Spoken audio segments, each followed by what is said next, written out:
Electric Fire 2 Hidden Chains Chapter 6.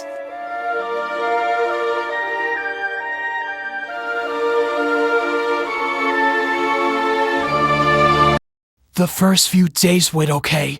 Nothing much happened after Robotnik was reunited with Stone. I let the two catch up since Robotnik had left. Robotnik was definitely an odd character, but I'll admit, he is a genius. He showed me around his lab, but no tests were done to me. I appreciated that. I just had a bad feeling about being tested on. I guess I felt like something happened to me in my past, but I was still having some memory problems. It seemed I was going to need to find the answers I seek alone. I didn't once bother Robotnik about it. I mean, I didn't exactly trust him much. He made me feel a bit uneasy. Well, the first few days he was getting used to being back on Earth. He mostly spent time in his lab, out in the trunk. Stone would go out there sometimes to offer him food or something to drink. Something tragic happened to me though. The rings on my wrists decided to combust for some reason. I didn't use any of my powers at the time. They just broke off. I passed out afterwards. I knew those rings wouldn't last long. I was passed out sitting at a table enjoying a cup of coffee and reading some comics from a newspaper when the rings exploded. I was out for days after that. No energy. I was barely alive again. There wasn't anything I could do except be stuck in a dream. It wasn't like last time though. Maria didn't show up to talk with me.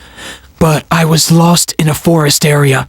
All these questions started popping up as messages carved into trees. Like, who was I? Why am I alive? Where do I go to seek answers? Why can't I remember anything?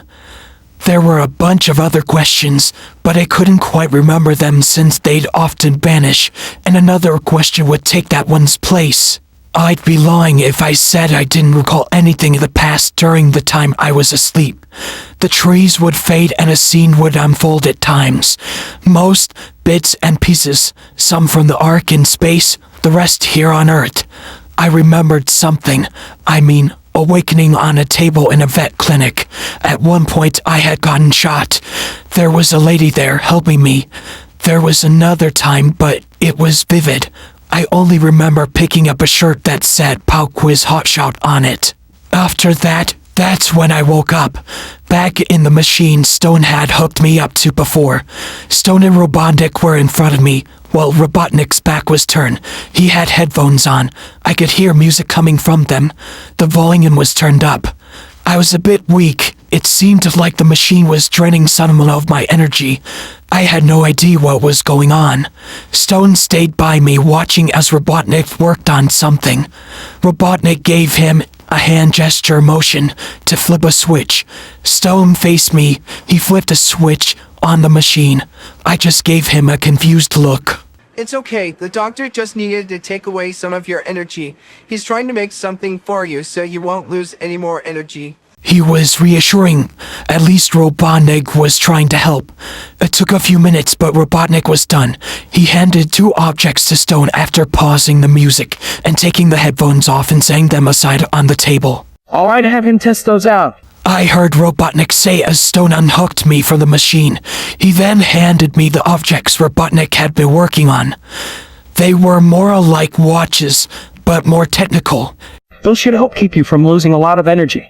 I had to scan you before to better understand what kind of powers you have. Let's just say that you have the power to teleport at will. You can make spears appear from nothing. You are also able to cause a powerful blast kind of like a bomb. That's basically what you are capable of using your own energy. These bands should help you to not lose a lot of energy. They should also help you to recover energy more quickly. They're waterproof as well, so they won't break easily. Stone seemed surprised to hear about the powers I have. This has to be your best work yet, Doctor. He spoke up as I put the wristbands on. I don't know about that. Just wait till my next project is done. It's almost ready. Just being built as we speak. Let's just say its structure is based off the DNA from that book whale. Stone looked back at me. He seemed excited to see what Robotnik was building. Want to go test out your skills while Robotnik works? Owen nodded and got up. Even I wanted to see if Robotnik's scans were true. Could I really make a spear appear out of nothing? Me and Stone went outside. We went to a dirt clearing not too far from the house. Stone stayed back to watch me practice. I decided to test out the spear attack, though I was curious about with the blast one. But I didn't want to accidentally hit Stone. The spear would be easier to control. There weren't many trees out over where we were, so nothing could toss the spear back at me or towards Stone. It was nice to have some quiet time while Stone was witnessing the Hedgehog's power. Sure, I'd love to see him in action.